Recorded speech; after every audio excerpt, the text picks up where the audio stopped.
जय भोलेनाथ। भक्तों, आज की इस वीडियो में आप सभी श्रवण करेंगे श्रावण मंगलवार की संपूर्ण व्रत कथा। ये पहले सुनते हैं मंगला गौरी माता की व्रत कथा। इस व्रत के करने से वैधव का नाश होता है। विवाहोत्तर 5 वर्ष तक इस व्रत को करना चाहिए। इस व्रत का नाम मंगला गौरी व्रत है। यह व्रत ताप का नाश करने वाला है। विवाह के पश्चात पहले मंगलवार के दिन इस व्रत को आरंभ करना चाहिए। पुष्प मंडप का निर्माण करके उसे कदली स्तंभों से सुशोभित करना चाहिए। उसे अनेक प्रकार के सुंदर वस्त्रों तथा फलों से सजाना चाहिए। मंडप में देवी की सोने की प्रतिमा बनवाकर स्थापित करनी चाहिए। यदि सोने की प्रतिमा बनवाने की शक्ति ना रखता हो तो अपनी शक्ति के अनुसार किसी अन्य धातु की प्रतिमा बनवाकर स्थापित करनी चाहिए। इसके बाद उस प्रतिमा का अर्चन करना चाहिए। उस मंगला गौरी की प्रतिमा का 16 उपचारों तथा 16 ध्रुव दलों से और 16 चिरचिरा दलों से 16 चावल तथा 16 चने की दाल के दानों से अर्चन करना चाहिए। 16 बत्तियों का एक दीपक होना चाहिए अथवा 16 दीप जलाकर भक्ति द्वारा दही तथा चावलों का नैवेद्य समर्पण करना चाहिए। देवी की मूर्ति के पास सील लोढ़ा रखना चाहिए। इस तरह 5 वर्ष तक व्रत करना चाहिए। फिर उद्यापन करके माता को बायना देनी चाहिए। अब बायना के संबंध में सुनो। मंगला गौरी की एक पल सोने की प्रतिमा बनवानी चाहिए या आधे पल या आधे से आधे पल की प्रतिमा बनवानी चाहिए। अपनी शक्ति के अनुसार सोने अथवा चांदी के घरों को चावलों से भरना चाहिए। उस घड़े के ऊपर पहनने के कपड़े या चोली रखनी चाहिए। उसके ऊपर मंगला गौरी की प्रतिमा रखनी चाहिए। देवी के नजदीक, जैसे कि मैं ऊपर भी कह आया हूँ, सील लोढ़ा रखना चाहिए। यह सील लोढ़ा चांदी का होना चाहिए। इस प्रकार माता के लिए बायना देना चाहिए। फिर 16 सुहागन ब्राह्मणियों को भोजन करवाए। हे सनत कुमार, इस प्रकार व्रत करने से 7 जन्म तक अटल सौभाग्य तथा पुत्र पौत्र एवं संपत्ति आदि सब अपने आप प्राप्त हो जाया करते हैं। सनत कुमार ने भगवान श्री सदाशिव से पूछा, प्रभु, इस व्रत को पहल किसने किया था और उसके करने से किस फल की प्राप्ति हुई थी? कृपा करके आप मुझे इस व्रत के संबंध में इस प्रकार बतलाए जिससे इस व्रत में मेरी श्रद्धा हो जाए। भगवान श्री सदाशिव जी ने कहा, हे सनत कुमार, प्राचीन काल में कुरु देश में श्रुति कीर्ति नामक एक राजा शास्त्र ज्ञाता, कीर्तिमान तथा शत्रु रहित था। वह 64 कलाओं को जानने वाला तथा धनुर्विद्या में निपुण था। उसके यहाँ संसार की किसी वस्तु की कमी न थी। कमी थी तो केवल एक संतान की। संतान प्राप्ति के लिए वह दिन रात यत्न करता था। उसने संतान के लिए देवी की आराधना भी की। एक दिन देवी ने उसकी आराधना से प्रसन्न होकर उससे साक्षात दर्शन दिए और कहा, हे श्रुतकीर्ति, वर मांगो। राजा श्रुतकीर्ति ने कहा, माँ, यदि आप मुझ पर प्रसन्न है तो मुझे एक पुत्र दे। आपकी कृपा से मेरे यहाँ धन्य धान्य आदि किसी चीज की कमी नहीं। बस एक पुत्र का सुख छोड़कर मेरे यहाँ सब आनंद है। राजा के वचन सुनकर देवी मुस्कुराई। उसने कहा, राजन, तुमने एक दुर्लभ वस्तु की याचना की है, फिर भी तुमको पुत्र अवश्य दूंगी, लेकिन तुम मेरी बात को ध्यान देकर सुनो।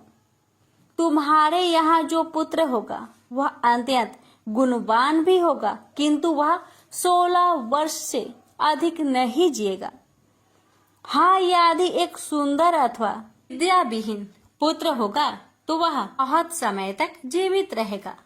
देवी की बात सुनकर राजा चिंताग्रस्त हो गया। उसने अपनी रानी से बात की और फिर उसकी बात से गुणी संपूर्ण लक्षण युक्त 16 वर्ष की आयु वाला पुत्र मांगा।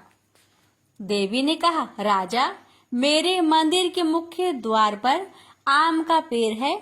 मेरी आज्ञा है कि तुम उस पेड़ से एक आम तोड़कर अपनी रानी को खाने के लिए दो। उसको खाने से रानी को अश्वमेव गर्भ रहेगा। राजा ने प्रसन्न होकर देवी के मंदिर के मुख्य द्वार पर जो आम का पेड़ था वहां से एक आम तोड़कर अपनी पत्नी को खाने के लिए दिया। रानी ने देवी के आदेश अनुसार फल खाया और 10 मास के पश्चात उसके यहाँ देवपुत्र तुल्य पुत्र पैदा हुआ। हर्ष शोक से संपन्न राजा ने राजकुमार का जात कर्म आदि संस्कार करवाया और भगवान सदा शिव का ध्यान धरकर उसका नाम चिरायु रखा। लड़का अपने माता पिता की देख रेख में चांद की तरह बढ़ने लगा। दिन बीतते गए और उसका 16वां वर्ष आरंभ हो गया। राजा रानी दोनों को चिंता सताने लगी। राजा ने सोचा, मैंने यह पुत्र बड़े कष्ट से प्राप्त किया है। अपनी आंखों में से इसकी मृत्यु कैसे देख सकूंगा। यह विचार करके उसने राजकुमार को उसके मामा के साथ काशी भेज दिया। जाने के समय रानी ने अपने भाई से कहा, तुम कर्पटिक भेष धारण करके राजकुमार को काशी ले जाओ। मैंने इसके जन्म से पूर्व भगवान श्री सदाशिव से प्रार्थना की थी, हे प्रभु, पुत्र प्राप्ति पर मैं उसे जगतपति की यात्रा के लिए भेजूंगी। तुम इसको इस समय काशी ले जाओ कि देह प्राण की रक्षा करना। रानी का भाई अपनी बहन की बात सुनकर भांजे को साथ लेकर काशी चला गया। कई दिन की यात्रा के पश्चात वह आनंद नगर पहुंचा।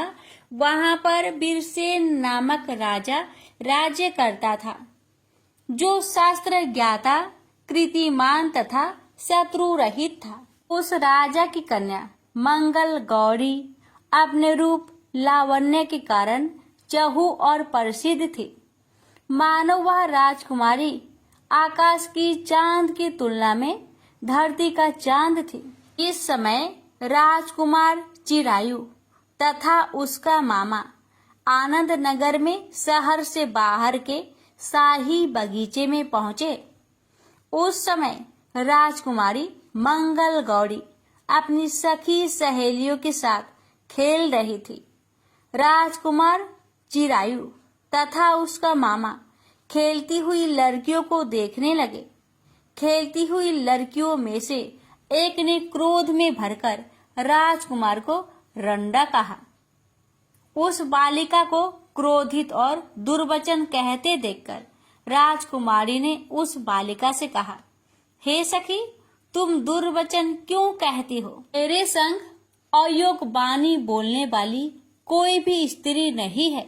देखो, मंगला गौरी के प्रसाद एवं मंगला गौरी व्रत के प्रभाव से मेरे हाथ से जिसके माथे पर चावल गिर जाए, उसके साथ मेरा विवाह हो जाने पर यदि वह थोड़ी आयु वाला है तो भी चिरायु हो जाएगा। इसके बाद सब बालिकाएं अपने अपने घर को लौट गई। उस दिन राजकुमारी का विवाह वलिहक देश के ढिंढधर्मा राजा के पुत्र सुकेत नाम वाले राजकुमार से होने वाला था। लेकिन सुकेत मूर्ख, कुरूप तथा बहरा था। वर पक्ष वाले उसकी बजाय विवाह मंडप में अन्य अच्छा वर ले जाने की इच्छा प्रकट कर चुके थे। विवाह के पश्चात सुकेत के बजाय प्रस्तुत वर को भगा दिया जाएगा और सुकेतु बालिहक देश को अपनी पत्नी को लेकर लौट जाएगा। ऐसा विचार करके वर पक्ष के कुछ आदमी चिरायु के पास जाकर उसके मामा से कहने लगे, यह बालक तुम हमें दे दो, इसके द्वारा हमारा कार्य सिद्ध होने वाला है। इस भूमि पर परोपकार जैसा अन्य कोई धर्म नहीं है। उन लोगों की बात सुनकर चिरायु का मामा प्रसन्न हो गया, क्योंकि वह बगीचे में मंगल गौरी की बात सुन चुका था। उसने वर पक्ष वालों से कहा, आप लोग इस लड़के को क्यों चाहते हैं? विवाह के लिए वस्त्र, गहने आदि तो मांगे जा सकते हैं, लेकिन कोई वर थोड़े ही मांगा जाता है। फिर भी मैं आपकी बात रखता हुआ लड़का आपको दे रहा हूँ। और पक्षीजन राजकुमार चिरायु को विवाह मंडप में ले गए और विवाह कार्य सिद्ध हो गया। जब सप्तपदी आदि कार्य होने के बाद रात में राजकुमार मंगल गौरी के साथ सोया ही उसका 16वां वर्ष समाप्त हो रहा था। ठीक उसी समय काल साप के रूप में वहां आया। संयोगवश उसी समय राजकुमारी की नींद खुल गई और वह सांप को देखकर मारे भय के कांपने लगी। फिर उसने भय त्याग कर सांप की पूजा की, पीने के लिए उसे बहुत सा दूध दिया, प्रार्थना की, दिन बानी से उसकी स्तुति की। मंगल गौरी ने कहा, मैं उत्तम व्रत करूंगी, मेरे पतिदेव जीवित हो जाए और चिरंजीवी हो। देखते ही देखते सांप कमंडल में प्रवेश कर गया। अपनी कुछ की चोली से राजकुमारी ने कमंडल का मुख बांध दिया। उस समय राजकुमार अपने शरीर के अंगों को ऐंठते हुए जाकर उठकर बैठ गया। उसने राजकुमारी से कहा, मुझे बहुत भूख लगी है। राजकुमारी ने माता के समीप जाकर लड्डू आदि लाकर राजकुमार को खाने के लिए दिए। राजकुमार ने प्रसन्न होकर भोजन किया। हाथ धोते समय उसके हाथ से अंगूठी गिर गई। वह पान खाकर दोबारा सो गया। उसके सोने के बाद राजकुमारी कमंडल को बाहर फेंकने के लिए गई, लेकिन विधि के विधान से बाहर जाते समय चमकते हुए हार की चमक देखकर चकित रह गई। उसने उस घाट में स्थित हार को अपने गले में पहन लिया। थोड़ी रात बाकी रहने पर चिरायु का मामा आकर उसे ले गया। चिरायु के जाने के बाद वर पक्षी जन सुकेतु को वहां ले आए। मंगल गौरी ने जब सुकेतु को देखा तो कहा, यह मेरा पति नहीं है। इस पर वर पक्षी जनों ने राजकुमारी से कहा, हे देवी, यह तुम क्या कह रही हो? यदि कोई पहचान हो तो कहो। मंगल गौरी ने कहा, रात को मेरे पति ने जो मुझे जराऊ हार दिया है, उस हार के रत्नों की सुंदरता यह बताए। यह कोई अन्य ही है। रात्रि में अम्र सेचन के समय मेरे पति का केसरयुक्त पद मेरी जांग में लगा हुआ है। सब लोग उसे देखो। रात के समय मेरे पति और मेरे पति के बीच जो बातचीत हुई है और हमने क्या भोजन किया था, ये भी बतलाए तो यह मेरा पति होगा। मंगल गौरी की बात सुनकर वर पक्षी जनों ने कहा, ठीक है, लेकिन सुकेतु उपरोक्त प्रश्नों में से किसी एक का भी उत्तर नहीं दे सका। इस पर कन्या पक्ष वालों ने उसके साथ राजकुमारी को भेजने से इनकार कर दिया और वर पक्षी जन अपना सा मुंह लेकर जैसे आए थे वैसे ही लौट गए। मंगल गौरी के पिता महाराजा वीरसेन ने प्रसन्न होकर एक महान यज्ञ रचाया। उसने ये भी सुना कि वर पक्षी जन किस प्रकार अपने कुरूप राजकुमार के बजाय किसी अन्य सुंदर युवक को विवाह के मंडप में ले आए थे और उसके साथ मंगल गौरी का विवाह हुआ था। अब मंगल गौरी राजमहल के बरामदे में एक चीक की ओट में बैठ गई और प्रत्येक आते जाते यात्री को देखने लगी ताकि उनमें कहीं उसे चिरायु दिखाई दे जाए। उधर चिरायु भी अपने ससुराल का हाल जानने के लिए अपने मामा के साथ वहां आन पहुंचा। जो ही वह चीख के सामने से गुजरा, मंगल गौरी ने उसे देखकर कहा, पिताजी, मेरे पति आ गए हैं। राजा ने तुरंत ही मामा भांजे को राजभवन के भीतर बुलवा भेजा। मंगल गौरी की बतलाई हुई सब निशानियां चिरायु में मौजूद थी। राजा ने वस्त्र भरण, अश्व गज, रथ तथा अन्य बहुत सी चीजें के साथ मंगल गौरी चिरायु के साथ कर दी। उसके बाद चिरायु राजा बीरसेन से विदा होकर अपनी पत्नी एवं मामा के साथ कुल नंदन सेना सहित अपने नगर को गया। जब उसके माता पिता ने लोगों के मुख से उसकी आपसी के संबंध में सुना तो उन्हें इस बात का विश्वास नहीं हुआ। वह सोचने लगे कि भाग्य के विपरीत कैसे हो सकता है। वह अभी यह सोच ही रहे थे कि राजकुमार चिरायु ने माता और पिता के चरणों में प्रणाम किया। माता ने उसका सिर सूंघा और उसके आनंद का कोई पारावर न रहा। फिर उसने पुत्र वधू को अपनी गोदी में बैठाकर उससे सारा हालचाल पूछा।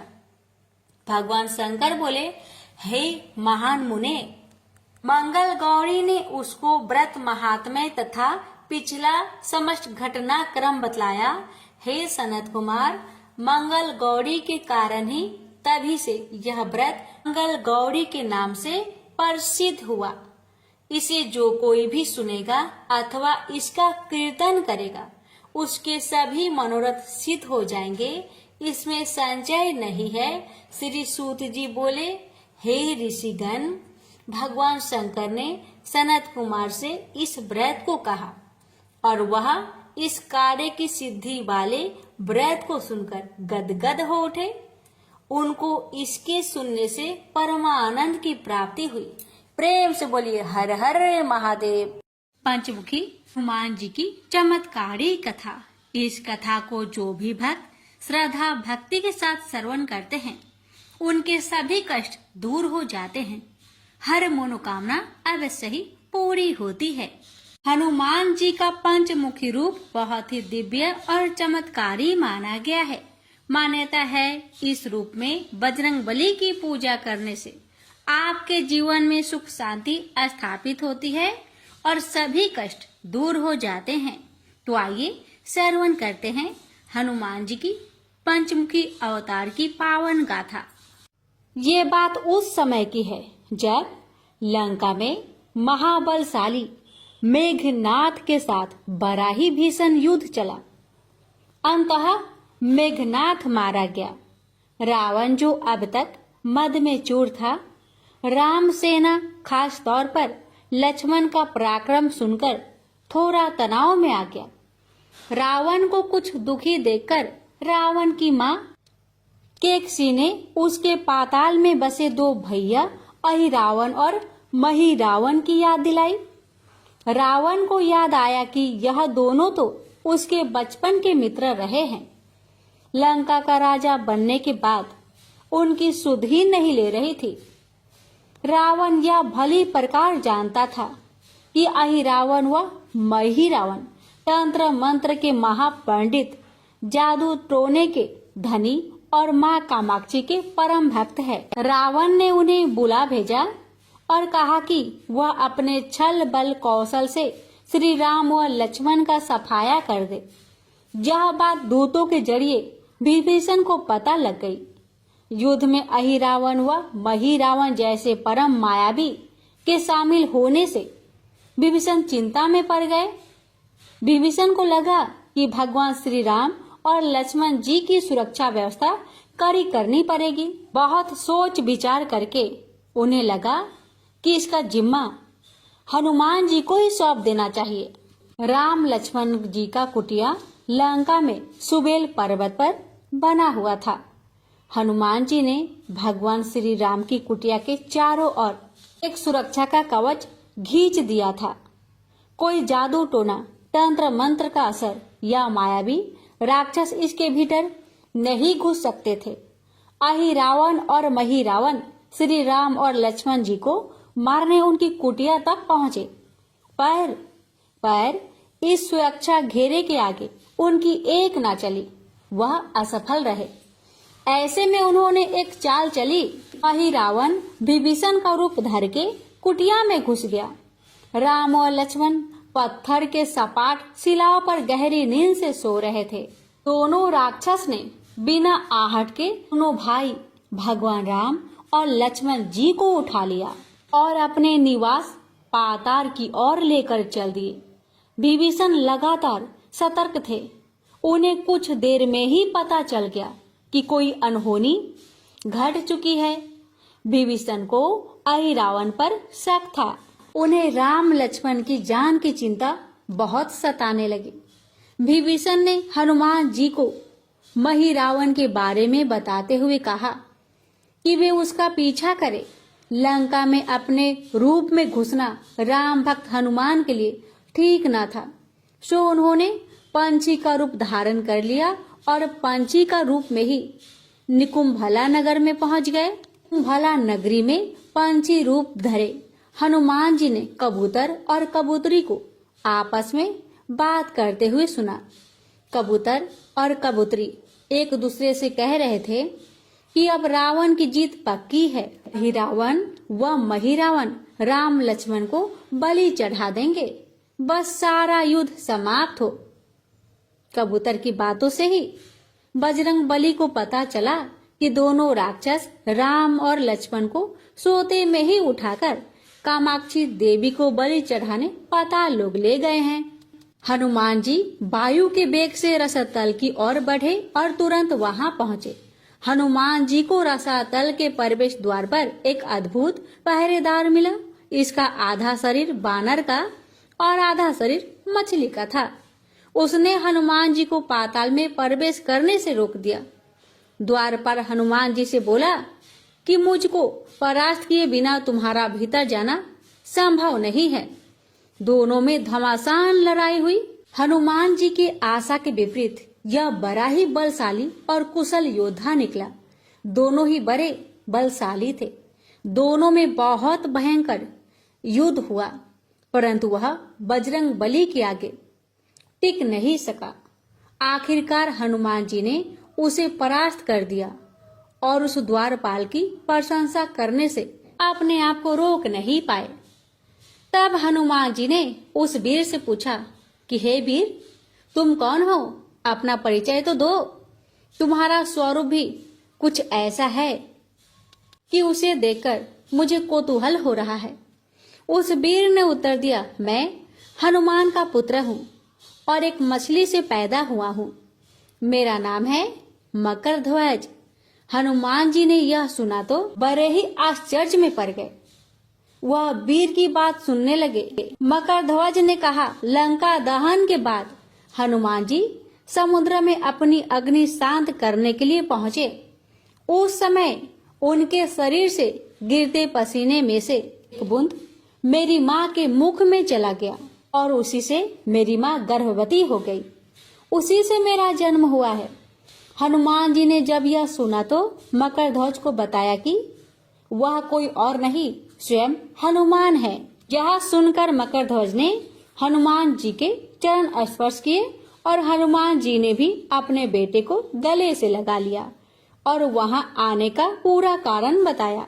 उन्होंने अपने पुत्र से कहा कि अपने पिता के स्वामी की रक्षा में सहायता करो। मकरध्वज ने हनुमान जी को बताया कि कुछ ही देर में राक्षस बलि के लिए आने वाले हैं। बेहतर होगा कि आप रूप बदलकर कामाक्षी के मंदिर में जाकर बैठ जाइए। उनको सारी पूजा झरोखे से करने को कहे। हनुमान जी ने पहले तो मधुमक्खी का भेष धारण कर माँ कामाक्षी के मंदिर में घुस गए।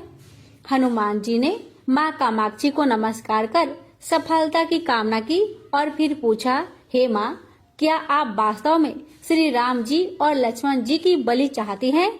हनुमान जी के इस प्रश्न पर माँ कामाक्षी ने उत्तर दिया कि नहीं, मैं तो दुष्ट अहिरावण व महिरावण की बलि चाहती हूँ। यह दोनों मेरे भक्त तो है, पर अधर्मी और अत्याचारी भी है। आप अपने प्रयत्न करो, सफल रहोगे। मंदिर में 5 दीप जल रहे हैं, अलग अलग दिशाओं और स्थान पर।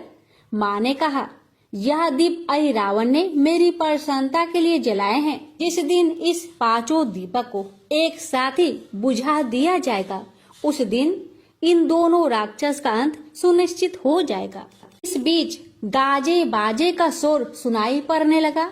अहिरावण महिरावण बलि चढ़ाने के लिए आ रहे थे। हनुमान जी ने अब माँ कामाक्षी का रूप धरा। जब अहिरावण और महिरावण मंदिर में प्रवेश करने ही वाले थे कि हनुमान जी का महिला स्वर गूंजा। हनुमान जी बोले, मैं कामाक्षी देवी हूँ और आज मेरी पूजा झरोखे से करो। झरोखे से पूजा आरंभ हुई। ढेर सारा चढ़ावा माँ कामाक्षी को झरोखे से चढ़ाया जाने लगा। अंत में बंधन बलि के रूप में राम लक्ष्मण जी को उसी में डाला गया। दोनों बंधन में बेहोश थे। हनुमान जी ने तुरंत उन्हें बंधन मुक्त किया। अब पाताल लोक से निकलने की बारी थी, पर उससे पहले माँ कामाक्षी के सामने अहिरावण महिरावण की बलि देकर उनकी इच्छा पूरी करनी थी और दोनों राक्षसों को उनके किए की सजा भी देना था। अब हनुमान जी ने मकर ध्वज को कहा कि वह अचेत अवस्था में लेटे हुए भगवान राम और लक्ष्मण का खास ख्याल रखे और उसके साथ मिलकर दोनों राक्षसों के खिलाफ युद्ध छेड़ दिया। पर यह युद्ध आसान नहीं था। अहिरावण और महिरावण बड़ी मुश्किल से मरते तो फिर 5-5 के रूप में जिंदा हो जाते। इस विकट स्थिति में मकर ध्वज ने बताया कि अहिरावण की एक पत्नी नाग कन्या है। अहिरावण उसे बलात्कार लाया है। वह उसे पसंद नहीं करती, पर मन मार के उसके साथ है। वह अहिरावण की राज जाननी होगी। उससे उसकी मौत का उपाय पूछा जाए। अब उसके पास जाए और सहायता मांगे। मकर ध्वज ने राक्षसों को युद्ध में उलझाए रखा और उधर हनुमान अहिरावण की पत्नी के पास पहुंच गए। अहिरावण की पत्नी नाग कन्या से उन्होंने कहा कि यदि तुम अहिरावण के मृत्यु का भेद बता दो तो हम उसे मारकर तुम्हें उसके चंगुल से मुक्ति करा देंगे। अहिरावण की पत्नी ने कहा, मेरा नाम चित्रसेना है। मैं भगवान विष्णु की परम भक्त हूँ।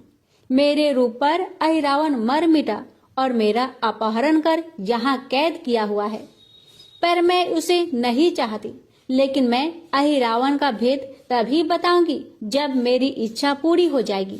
हनुमान जी ने अहिरावण की पत्नी नाग कन्या चित्रसेना से पूछा कि आप अहिरावण की मृत्यु का रहस्य बताने के बदले क्या चाहती हैं? आप मुझसे अपनी शर्त बताए, मैं उसे जरूर मानूंगा, जरूर पूरा करूंगा। चित्रसेना ने कहा, दुर्भाग्य से अहिरावण जैसा असुर मुझे हर लाया। इससे मेरा जीवन खराब हो गया। मैं अपने दुर्भाग्य को सौभाग्य में बदलना चाहती हूँ। आप अगर मेरा विवाह श्री राम से कराने का वचन दे तो मैं अहिरावण के वध का रहस्य आपको जरूर बताऊंगी। अब तो हनुमान जी सोच में पड़ गए। भगवान श्री राम तो एक पत्नी निष्ठ है। अपनी धर्म पत्नी देवी सीता को मुक्त कराने के लिए असुरों से युद्ध कर रहे हैं। वह किसी और से विवाह की बात तो कभी न स्वीकारेंगे। मैं कैसे वचन दे सकता हूँ? फिर सोचने लगे कि यदि समय पर उचित निर्णय न लिया जाए तो स्वामी की प्राण ही संकट में है। असमंजस की स्थिति में बेचैन हनुमान जी ने ऐसी राह निकाली कि सांप भी मर जाए और लाठी भी न टूटे। हनुमान जी बोले, तुम्हारी शर्त स्वीकार है, पर हमारी भी एक शर्त है। यह विवाह तभी होगा जब तुम्हारे साथ भगवान राम जिस पलंग पर आसीन होंगे वह सही सलामत रहना चाहिए।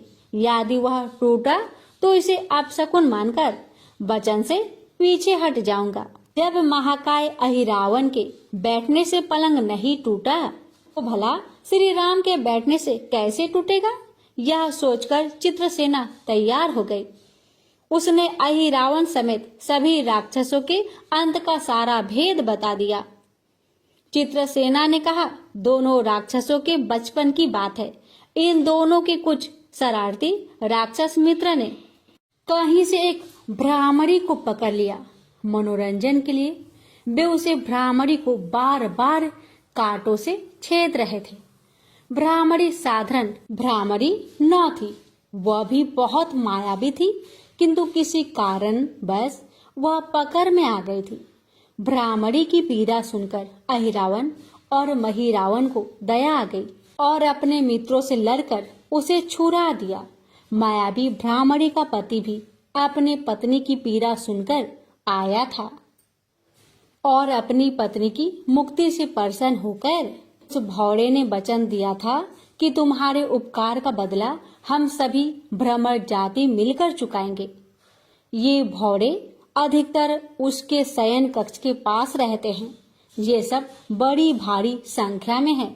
दोनों राक्षसों को जब भी मारने का प्रयास हुआ है और ये मरने को हो जाते हैं, तब भ्रमर उनके मुख में एक बूंद अमृत का डाल देते हैं। उस अमृत के कारण ये दोनों राक्षस मरकर भी जिंदा हो जाया करते हैं। इनके कई कई रूप उसी अमृत के कारण हैं। इन्हें जितनी बार फिर से जीवित किया जाता है, उनके उतने नए रूप बन जाते हैं। इसलिए आपको पहले इस भौरों को मारना होगा। हनुमान जी रहस्य जानकर लौटे। करध्वज ने अहिरावण को युद्ध में उलझा रखा था, तो हनुमान जी ने भौरों का खात्मा शुरू किया। वे आखिर हनुमान जी के सामने कहाँ तक टिकते। जब सारे भ्रमर खत्म हो गए और केवल एक बचा, तो वह हनुमान जी के चरणों में लौट गया। उसने हनुमान जी से प्राण रक्षा की याचना की। हनुमान जी पसीज गए। उन्होंने उसे क्षमा करते हुए एक काम सौंपा।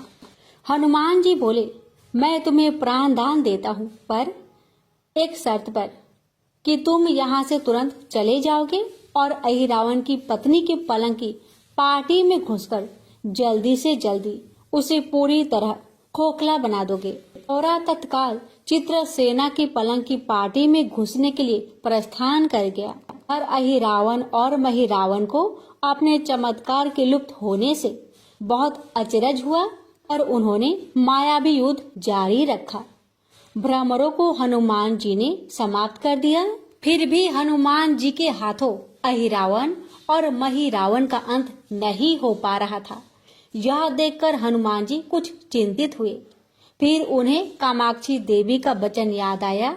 देवी ने बताया था कि अहिरावण की सिद्धि है कि जब पांचों दीपकों को एक साथ बुझाएंगे, तभी वे नए नए रूप धारण करने में असमर्थ होगा और उसका वध हो सकेगा। हनुमान जी ने तत्काल पंचमुखी रूप धारण कर लिए। उत्तर दिशा में 12 मुख, दक्षिण दिशा में नरसिंह मुख, पश्चिम में गरुड़ मुख, आकाश की ओर हयग्रीव मुख एवं पूर्व दिशा में हनुमान जी का मुख। उसके बाद हनुमान जी ने अपने पांचों मुख द्वारा एक साथ पांचों दीपक को बुझा दिए। अब उनके बार बार पैदा होने और लंबे समय तक जिंदा रहने की सारी आकांक्षाएं समाप्त हो गई। अब हनुमान जी के हाथों से महिरावण और अहिरावण दोनों मारे गए। इसके बाद उन्होंने श्री राम और लक्ष्मण जी की मूर्छा दूर करने के लिए उपाय किए। दोनों भाई होश में आ गए। चित्रसेना भी वहां आ गई थी। हनुमान जी ने कहा, प्रभु, अब आप अहिरावण और महिरावण के छल और बंधन से मुक्त हुए, पर इसके लिए हमें इस नाग कन्या की सहायता लेनी पड़ी थी। अहिरावण इसे बलपूर्वक उठा लाया था। वह आपसे विवाह करना चाहती है। कृपया उससे विवाह कर अपने साथ ले चले, इससे उसे भी मुक्ति मिल जाएगी। श्री राम हनुमान जी की बात सुनकर चकरा गए। इससे पहले कि वह कुछ कह पाते, हनुमान जी ने ही कह दिया, भगवान, आप तो मुक्तिदाता है। रावण को मारने का भेद इसी ने बताया है। इसके बिना हम उसे मारकर आपको बचाने में सफल ना हो पाते। कृपा निधान, इसे भी मुक्ति मिलनी चाहिए। परंतु आप चिंता ना करें, हम सबका जीवन बचाने वाले के प्रति बस इतना ही कीजिए कि आप बस इस पलंग पर बैठिए, बाकी का काम मैं संपन्न करवाता हूँ। हनुमान जी इतनी तेजी से सारे कार्य करते जा रहे थे कि इससे भी राम जी और लक्ष्मण जी दोनों चिंता में पड़ गए। वह कोई कदम उठाते कि तब तक हनुमान जी ने भगवान राम की बाह पकड़ ली। हनुमान जी ने भावावेश में प्रभु श्री राम की बाह पकड़कर चित्रसेना के उस सजे धजे विशाल पलंग पर बिठा दिया। भगवान राम कुछ समझ पाते कि तभी पलंग की खोखली पाटी चरचराकर टूट गई। पलंग धराशायी हो गई। चित्रसेना भी जमीन पर आ गिरी। हनुमान जी हंस पड़े और फिर चित्रसेना से बोले, अब तुम्हारी शर्त तो पूरी हुई नहीं, इसलिए यह विवाह नहीं हो सकता। तुम मुक्त हो और हम तुम्हें तुम्हारे लोग भेजने का प्रबंध करते हैं। अब तो चित्रसेना समझ गई कि उसके साथ छल हुआ है। उसने कहा कि उसके साथ छल हुआ है। मर्यादा पुरुषोत्तम के सेवक उनके सामने किसी के साथ छल करे, ये तो बहुत ही अनुचित है। मैं हनुमान को श्राप दूंगी। चित्रसेना ने हनुमान जी को श्राप देने ही जा रही थी। श्री राम का सम्मोहन भंग हुआ। वह इस पूरे नाटक को समझ गए। उन्होंने चित्रसेना को समझाया, मैंने एक पत्नी धर्म से बंधे होने का संकल्प लिया है, इसलिए हनुमान जी को यह करना पड़ा। उन्हें क्षमा कर दो। क्रोधित चित्रसेना तो उनसे विवाह करने की जिद पकड़ी बैठी थी। श्री राम ने कहा, मैं जब द्वारपर में श्री कृष्ण अवतार लूंगा तब तुम्हें सत्यभामा के रूप में अपनी पटरानी बनाऊंगा। इससे वह मान गई। हनुमान जी ने चित्रसेना को उसके पिता के पास पहुंचा दिया। चित्रसेना को प्रभु ने अगले जन्म में पत्नी बनाने का वरदान दिया था। भगवान विष्णु की पत्नी बनने की चाह में उसने स्वयं को अग्नि में भस्म कर लिया।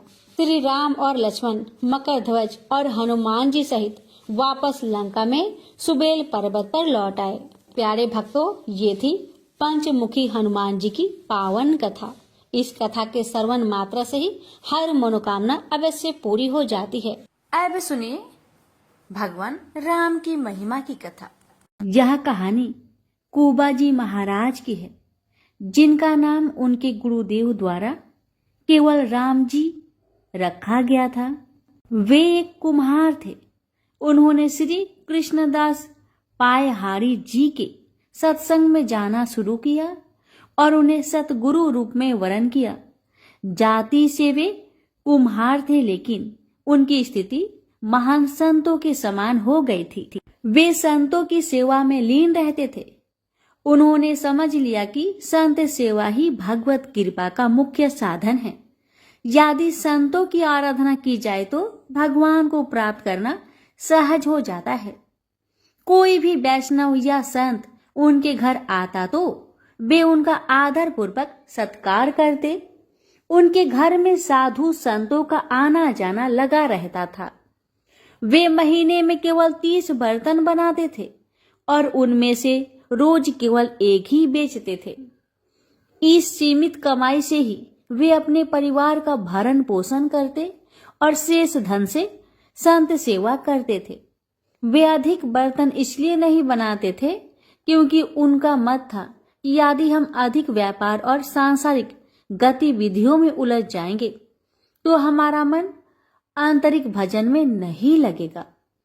एक दिन उनके घर में बहुत से संतों की मंडली आई, किंतु उनके घर में संत सेवा के लिए कोई व्यवस्था नहीं थी। उन्होंने पत्नी से कहा, अब हमें किसी से उधार लेना पड़ेगा। संत आए हैं और वे भूखे नहीं रह सकते। वे ये भी कर सकते हैं कि संतों से हाथ जोड़कर विनम्रता पूर्वक कह देते कि उनके पास भोजन की व्यवस्था नहीं है, लेकिन उनके प्रेमी हृदय ने यह स्वीकार नहीं किया। उन्होंने सोचा संतों की सेवा के लिए ऋण भी लेना पड़े तो कोई दोष नहीं। वे एक महाजन के पास गए और कहा, हमारे घर 20-25 संत आए हैं, उनके लिए भोजन सामग्री चाहिए, कृपया हमें उधार दीजिए, हम धीरे धीरे इसे चुका देंगे। अधिकांश महाजनों ने यह कहकर मना कर दिया कि यह गरीब आदमी है, इसे उधार देने का कोई लाभ नहीं। लेकिन एक चतुर महाजन ने कहा, यदि तुम मेरा एक काम कर दो तो जितनी भी सामग्री चाहिए मैं दे सकता हूँ। कुबा जी महाराज ने पूछा, आपका क्या काम है? महाराज ने कहा, हमारे कुएं की खुदाई का काम रुका हुआ है, यदि तुम उसे पूरा कर सको तो मैं तुम्हें संत सेवा के लिए सामग्री दे दूंगा। यह सुनकर कुबा जी महाराज ने खुश होते हुए सहमति दे दी। कुबा जी ने संतों की सेवा के लिए उधार लेना भी स्वीकार कर लिया। वे भक्तों की सेवा में इतने तन्मय थे कि उन्होंने सेवा की सामग्री ली और संतों की सेवा की। उनकी पत्नी भी इस सेवा में सहभागी बनी। फिर वे दोनों तय किया हुआ कार्य करने के लिए वापस आए। वे खुदाई करते हुए हर फावड़े के साथ राम नाम का उच्चारण करते। पत्नी मिट्टी बाहर फेंकती और वे वापस में भी ईश्वर के नाम लेकर ही संवाद करते। उन्हें मेहनत करता देखकर महाजन को तो आनंद हो गया।